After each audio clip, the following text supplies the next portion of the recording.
professional, we need to understand more on what are the key competency of the talent, and we also need to understand how we can identify the talent. Some of the roles or some of the competency skills are really particular, and they don't want to be a leader, like example engineer, right? So they don't want to be a leader, but what they can be is they can be an expert, like a consultant or advisor. One thing I noticed in France, but also in Cambodia, is that a lot of people see their career advancement as I'm a junior, I learn a skill, I get better at a skill, then I become a manager, I manage the team, and then I manage a bigger team and a bigger team. And sometimes it feels like it's the only way to go forward in your career, but it's good to be reminded that you can be an expert of your field without having to be the leader of the team.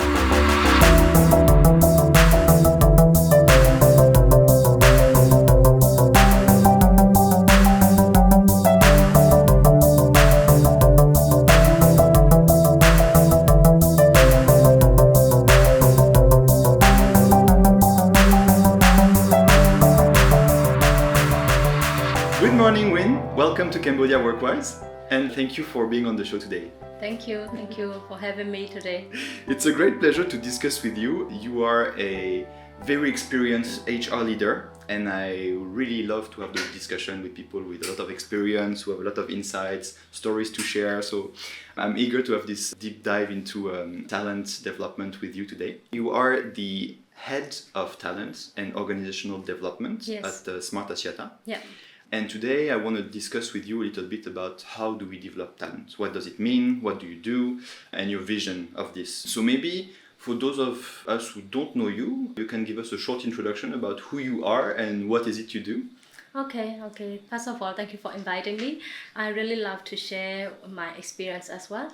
So my full name is Win Moh Moh Ko. Everyone call me Win. I'm originally from Myanmar.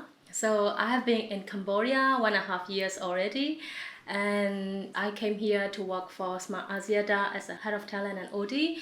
And I have around 13 years of experience in HR management and leadership across multinationals, diverse industry. And I'm certified HR professional from Society of Human Resource Management from America as well. Okay. Yeah. Okay. When you arrived in Cambodia the first time, was it your first time here or had you been here as a tourist before? Actually, it was the first time. Okay. I've never been there, and when I have opportunity, I decided to come it. Okay. Yeah, so it's the first time and walk immediately. Yes. Okay. Yeah. And how did it feel moving into a new country? Was it your first expatriation? Yes, it is. I could say that. Previously, yes, I'm exposed to work in multinational companies and exposed to work together with the Asian community and also Scandinavian community. But as a fully relocating, it's the first time for me. Yeah. And how was it relocating to a new country? Of course, it was really exciting at the beginning, and then at the country itself is I've never been there. So when I arrived here, I feel like I do not feel too far from my home because Cambodian and Myanmar culture, some are similar. So, it's really beautiful and I could adapt easily. Okay. And so here you work as a talent development professional. Yes. What's talent development? Okay, so it's a good question. Yeah. So what talent development means? Talent development is the function that we nurture and develop our people to become a talent. We believe that these talent will become future leaders in the organization. As a talent development professional, we need to understand more on what are the key competency of the talent, and we also need to understand how we can identify the talent. After that, we need to know how to develop them, then how we deploy them. Because all about the talent development and management is we nurture them for the future. If they are step up, we can deploy them in the new role, step up role. Yeah, so this is the way how I interpret on the talent development. Okay. In your perspective, when you develop a talent, does it have to becoming a leader, or can you develop a talent in another direction? Sure. It's a really good point because when we develop a talent, it can be both way. So normally when we see a career perspective, we can go in both way. So one is a leadership role, but some of the role we can be an expert role as well. Some of the roles or some of the competency skills are really particular. and they don't want to be a leader, like example engineer, right? So they don't want to be a leader, but what they can be is they can be an expert, like a consultant or advisor. So I think in terms of talent development, we can go in two ways, as a leadership perspective and also as an individual expert level. I think it's an interesting point to make because one thing I noticed in France but also in Cambodia is that a lot of people see their career advancement as I'm a junior, I learn a skill, I get better at the skill, then I become a manager, I manage the team, and then I manage a bigger team and a bigger team. And sometimes it feels like it's the only way to go forward in your career. But it's good to be reminded that you can be an expert of your field without having to be the leader of the team. So that's an interesting perspective. Sure, you're right, yes. You also work in organizational development. Yes. Could you give me your vision of the organizational development? How do you work and what is the goal of that function? Sure. So organizational development, it's like, in my opinion, it is like more on the strategy HR. We like to measure and understand organizational health and performance. So like a human in organization, we can also understand organizational health by diagnosing what is happening in the organization. After that, we can identify like, okay, how is the engagement level? What is the enabler that we can provide or, develop them? Then after that, we can re-engineer the process or design the organization in order to improve organizational performance. At the same time, we can also transform organizational culture. Then we can also consider like part of the change management as well. Basically, you check the organization, check the pulse with surveys, with metrics to see where it is today and what we can do to make it better. Sometimes as HR, we are told to work on the administrative side. That's where we start, and then we have to demonstrate to the organization how we can bring value, be close to the business, etc. Do you have a case study or an example of your professional life where, as an HR, you position yourself as a business partner using the HR skill set, but bringing the business forward? Yeah, sure. So I think it's really a thoughtful question because in this world, HR can be more on proactive rather than reactive. So that's why what we always say is that HR should be on the table in the meeting, right? So HR is not like a support function now. It's HR become more on the proactive and who can drive and help for the business performance as well. So I could share one of my experience that when I work as a HR business partner in one of the oil and gas company in my country, we won the tender to get this oil field as a new project. So at that time, as a business partnering perspective, we try to understand what kinds of things we need to perform on the new project. At the same time, we need to form a core team as a human resource management perspective. So we need to understand how many manpower require, how is the demand and how is the supply. So for those strategic workforce planning things, we need to understand. After that, we plan and we form a core team for this new project. Then from this project, we deploy this core team to go the new project because we just got the project and we cannot earn any revenue, so we cannot hire everyone. So then how we manage efficiently? So we form the core team. Then after that, we leverage this core team to evolve, getting bigger and bigger team, right? So that at the same time, we open for the on-the-job trainings engineer for the fresh graduated, so they can also got the opportunity. At the same time, we can also have a resources. So this is like the way how we go together with HR and business strategy in terms of business expansion or maybe new product or project development. So basically, there's that mindset as an HR, you can have that eye on the whole company and see, okay, we can use these existing resources and tweak them a little bit, and then from there create a business case, and then this will give us leverage to ask for more resources, whether it's new hires, new tools, more money for this or that project. Okay, you mentioned an interesting point about hiring a junior and then training them on the job for that project. Do you think that companies should rather have the mindset of, we have limited resources, let's hire a junior because they are cheaper, train them, and then they will deliver? Or is it sometimes worth it to say, no, I don't want to hire a junior and spend time hiring them. I want to spend money now, hire an experienced worker, and he's an expert or she's an expert, and they will tell me what to do. How do you balance this? Is there a right or wrong answer to that? In my opinion, I think hiring a junior is also important because as a HR, we need to understand the demographic data of the organization.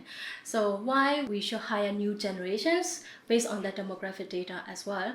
The thing is that example in the organization normally mostly are like 40 and above age group or maybe 50 and above age group. Anyway, we may need that kind of generation, right? So first we need to understand and analyze our demo data. After that, okay, which strategy workforce planning we will go. So we will go with more on the mid-level profession or more on the entry-level profession, then we can go in both way. And for me is going as junior, it is not about cheap for organization. What I see is quite benefit for everyone. The first thing is for the fresh graduated. In my country, normally fresh graduated have a very difficult to get employment opportunity because of course they are just fresh graduated and it's a zero experience, right? So it's the first time to learn, to onboard in the organization. So they can learn it, they can earn it at the same time. But for the organization, we can also nurture these people, these trainees, to become a senior role as well. So I think it is a two ways and it's a mutual benefit for this program. But when we see as a mid-level, of course, what kinds of role we need. Sometimes some of the roles or some of the business requirement, we do not have time to train for the new things. Then we may need some level of experience, profession. So then we can go in hiring an expert or mid-level professional or senior level professional. Yeah, so the thing is, for me personally, we do is like more on data analysis first. And if we understand our data in terms of demographic, then what is the next move of organization? Then we can plug in together and we can align and then we can plan for our manpower. Yeah. And what can the younger generation bring to the table? Can the younger generation teach something to the older generation? Of course, I think when we onboard the new blood, one thing is they are quite creative. They are very open or dare to take challenges and they're courageous. So for those kinds of things, I think if we could learn, I think these are very benefit for the organization as well.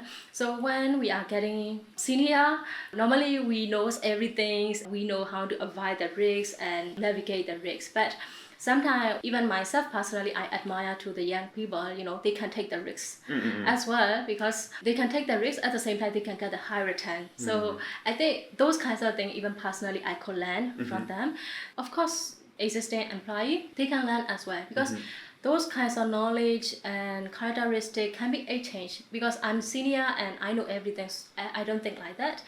Even in senior or junior, different people have different kinds of strengths, and if we could exchange and learn together, I think it would be great. And as a senior employee or as an HR who wants to enhance that collaboration, what tips do you have or experience can you share on helping those more senior employees, more conservative employees to open up and embrace the youth and the fresh graduates can bring to the table? Yeah, sure. So I think the first thing what I could say is even senior or junior, the thing is in the workplace, in the corporate environment, we can be vulnerable.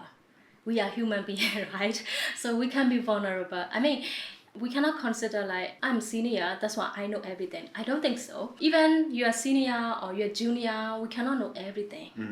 If we accept ourselves or we can be vulnerable ourselves, we cannot know everything, then we can learn from anyone. So this is the way I could say, being vulnerable is also really important. You can be vulnerable. Not all the time, of course, but you can be vulnerable in the mature way. Yeah, so that's one thing. And another one is, personally, I do not like pretending to know. So if we do not know, just ask or learn it. It's really important because if we do not know and we pretend to learn, it can be a lot of mistakes and the consequences are not also good. So I think the thing is, so open to learn it, open your heart, open your mind, embrace it. If we learn something, we cannot say like, I cannot learn from a junior or I cannot learn from this one. No. So in my country, there is a proverb that if you really want to learn something, you can be a beggar to learn for those things. So This proverb speaks me a lot as well. When I was young, my teachers, she told me that my handwriting is not good.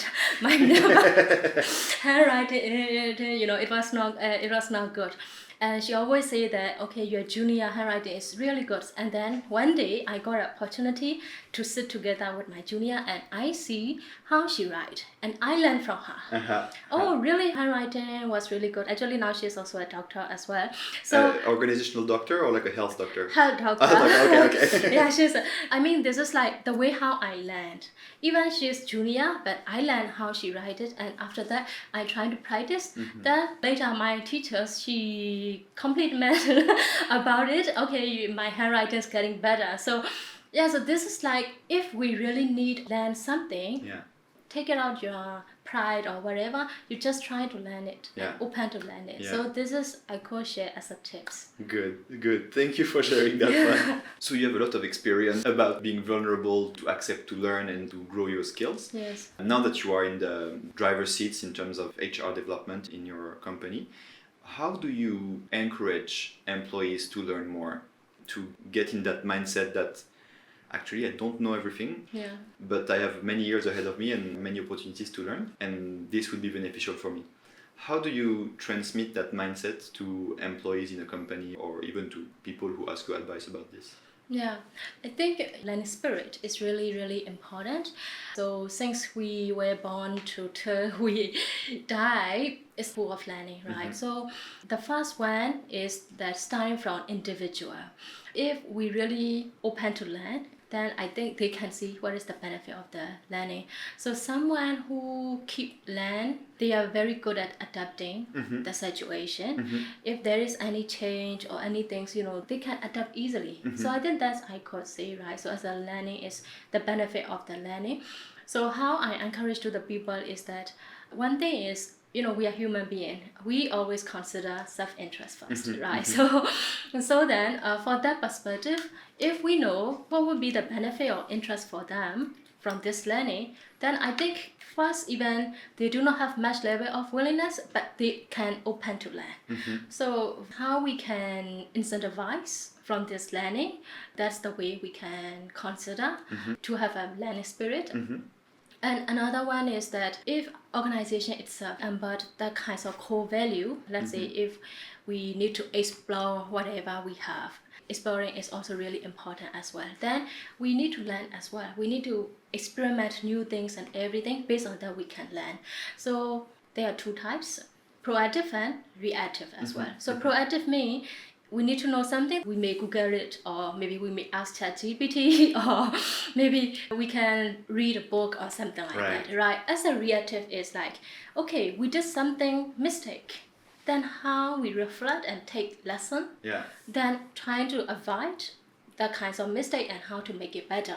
So I think this is two ways I could say to learn. So in the organization, if we embed like lesson learned culture and somehow some rooms level of experiment, you can do something by taking reasonable risks.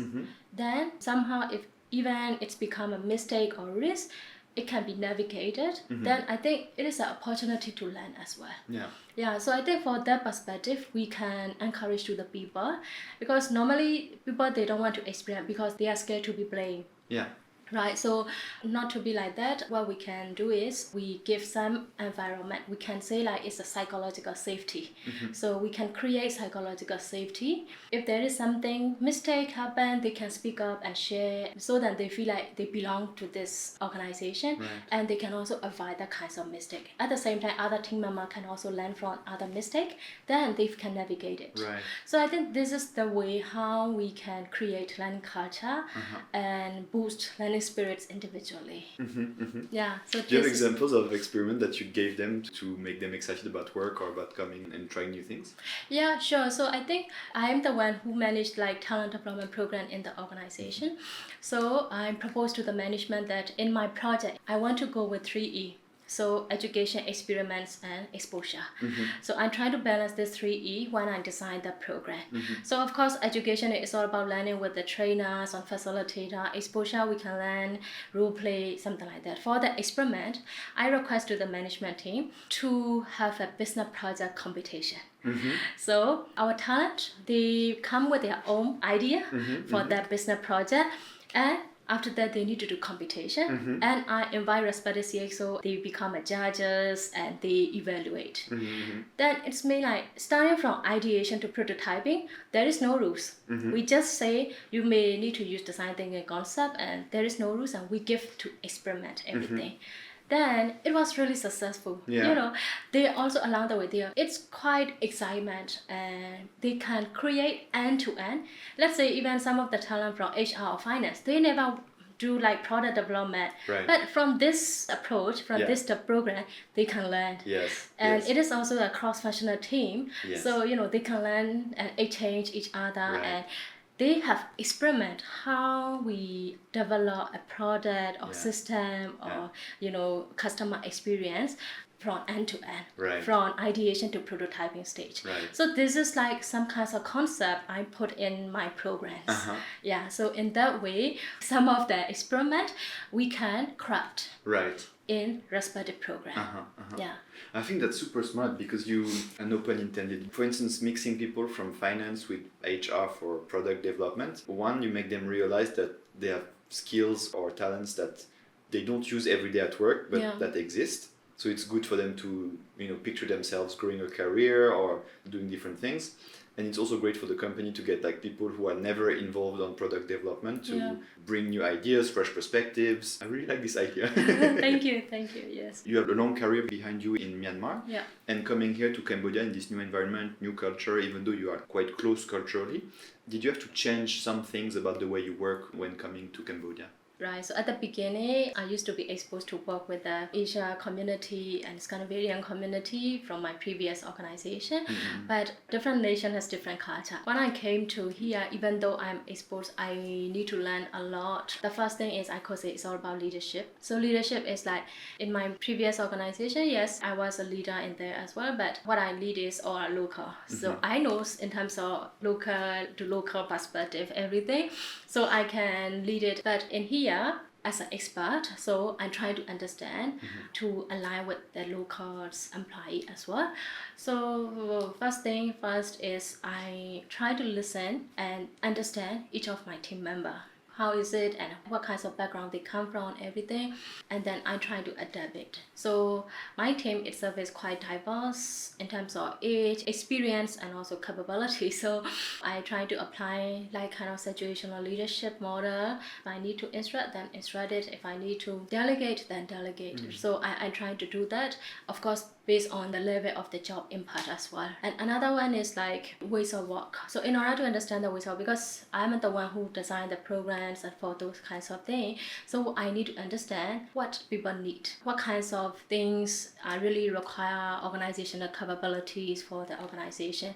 So I learn it. I talk with all the head of department. I do one-to-one catch up with them and try to understand what kinds of pain point do they have in terms of capacity building, everything. Then I try to learn it and I try to understand as a background level. Then after that, okay, based on that, I designed the program. As an obvious example is people are good at learning new things or new idea or new concept in the trainer level, but sometimes they do not have no clue how to apply it. Right, so if I know that kinds of thing, okay, that's why even the talent development program, I try to balance with 3E. So go with that framework, working together with the line manager and also like a learner as well, right? So if we go balancedly, I think that's what. Personally, I listen more to understand in terms of culture, pain point, ways of work. And another one is I hang out with the team to be familiar and create like a two-way communication. So I try to interact with anyone. So, you know, I never wait to greet someone. I never to be greeted. I'm the one who greet.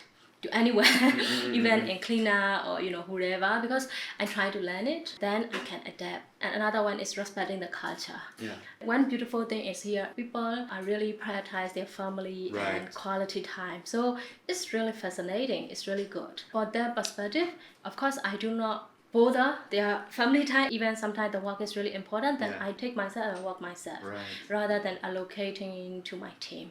So I think these are the way that I could adapt, I would say. Yes. Okay. So there's been that article that came out in the French newspaper, and the standpoint was we've been too far with the term talent. What they mean by that is everyone is a talent development, talent acquisition manager, and we always talk about talent. And I remember as a young graduate feeling a lot of weight on my shoulder hearing, oh, we're hiring talents. Some people are talented, they are talents, it's true.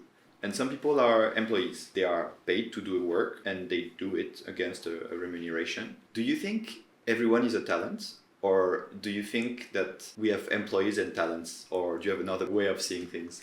I see. Okay. It's a really good question. Mind-blowing question. Take a moment if you want to think about it. Sure. As you said, everyone cannot be a talent. Because this is, I always say in the organization as well, in the classroom, everyone cannot get straight A. So I think the same concept in the organization as well. We cannot see like everyone can be a talent or everyone can be top performer, right? So we are diverse, we are different. So for that perspective, I think talent itself is talent. Maybe they are born or they are made. But anyway, talent itself is obviously we can see. But at the same time, we have an employee, different level of employee as well, like a mid-level performer or high-level performer. So if I answer your question like, do I think everyone is a talent? I don't think, but everyone has a potential if you have a willingness that I could answer. Because the thing is willingness is really important. If you want to be a superstar, first thing is if you have a willingness, you can do it, you can try it, you can do deliberate practice, then you can become a talent. As the manager, how do you empower your team to allow them to get to that stage? Yes. For me, is whenever I got any words, I start with myself as a what level. How I interpret on that empowerment. Different people has different interpretation of empowerment. So personally, if I am empowered, what I consider is I get an opportunity to show my performance. I get an opportunity to do new things. And I am empowered because I'm reliable and accountable. So my boss count on me. So that's why I'm empowered. But sometimes, some people have been experienced that kinds of people as well. When we empower, what they think is an extra job for them. So even the interpretation is different. Then the way we see is different. Then the way we act can be different. Then of course result can be impacted as well. Right. So for me personally, this is the way how I take. So when I empower to my team, I always explain why I do empower to them. I explain to see the bigger picture. If you do it this way, this is the way. If I do it this way, this is the way. So if you want to learn it, you can earn it. If you want to do it, you can earn it or learn something. So that's the number one. And number two is I also explain why I empower them. Because you can do it. I always say whenever I assign new assignment to my team member, I start with congratulations. I assign this assignment to you. Do you know why? Because I believe you can do it. So this is the way how I approach to the team. And they feel like, my boss can count on me. And my boss know I can do that. So it's also kind of motivating to perform and take the challenge as well. So this is like the way I practice in my personal level. Empowerment is also really, really important for the talents. They know how to do it. They also has a willingness to do it. But they do not have an opportunity to do it. They cannot perform or they cannot be a talent as well. So for that opportunity sometimes come from empowerment. If we empower more, we can leverage our resources more. At the same time, as a line manager, if we empower some things to the team, we can step out. We can consider more on the strategy level or more on the visionary level. Rather than sticking in those operation things, we empower to the team along the way, train it, coach it, mentor it, then we can also leverage ourselves. So one thing is, even when I empower to my team, I always say that, and anytime you can ask me any question, ask for any clarification, rather than going in with assumption. So I empower to them, at the same time they can ask me back. Yeah. So this is the way how I balance my definition of empowerment. Okay.